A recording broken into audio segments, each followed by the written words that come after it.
Araarri waaqayyo isiniif haa baay'atu kabajamoo maatii GTN akkam jirtu har'a na waliin gaaffitee isiniif qabadhee dhiyaadheetiin jira. Gaaffii gaafadhu si namni maalii fi nama mataa yookaan maaf mataa kan jirratti deebii mataa isaatiin haa kennu.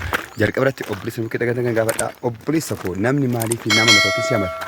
Namni maaliif nama mataa kan jedhu deebii steejii amma irra jiru waa hammana koo ga'uu waan dadhabeef na hamata. Obboleessa koo namni maaliif si hamata? Yawa kan namni nama hamatu waan ani beeku tokkoffaa hin beeku kanaadhaaf hin hamata. Namni maaliif nama hamatu yaadda?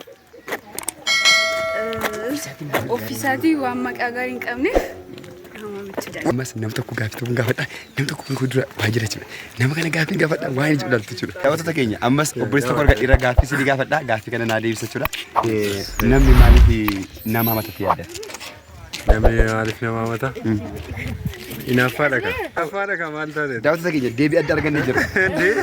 Inni naafee bada. Gaaffiin keenya ammas tufee jira. Gaaffii kana gaafadha naa deebisu. Namni maaliif nama hamata? Namni maaliif nama hamata?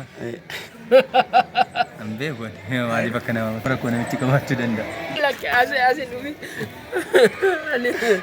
Asillee gaaffii sodaachaa jiru. Gaaffii baranaa gaaffii maatiriikii fakkaatti.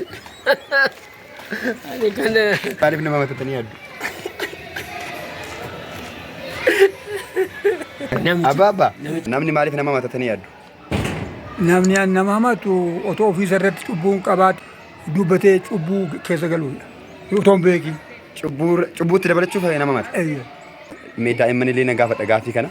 Ammas nama kan biraa tokko siin argadheen jira. Gaaffii sila gaafachaa ture na gaafadha jechuudha. Hamiin beektaa? Hamiin maayini?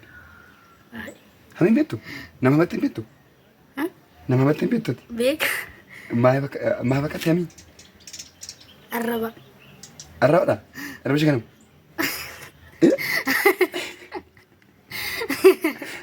Maaliif nama hamata? Maaliif nama hamata? Gaafa aarani. Gaafa aartu nama hamata? Akii namni kan nama hamatu aaritu? Gaafa aarus gaafis nama arrabsa akkasumatti. Akkas jedhamu?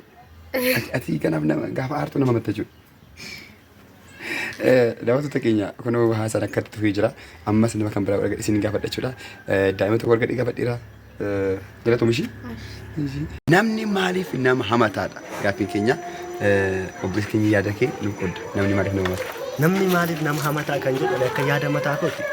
Hammeessitu seexana. Namni kan nama hamatu yaada kan nama hammeessu seexanaadha macaafni qulqulluu waan ta'eef jaallateetu hin taane hafuura hin taane hafuura seexanaa sanaatiin booji'ame hafuura seexanaa isa keessa jiru sanatti hafuura waaqayyoo faana wallolee akka inni nama kan biraa hamatee hafuura waaqayyoo faana walloluudha. Namni jaallateetu hin taane kan inni nama hamatu hafuura seexanaa waan isa keessa jiruudha. Hafuura hamiitu keessa gadi jiru. Hafuura foonii jechuudha kan isa keessa jiru. Warri nama hamatan dhaggeeffadha seexanni isa keessa jirti jechuudha.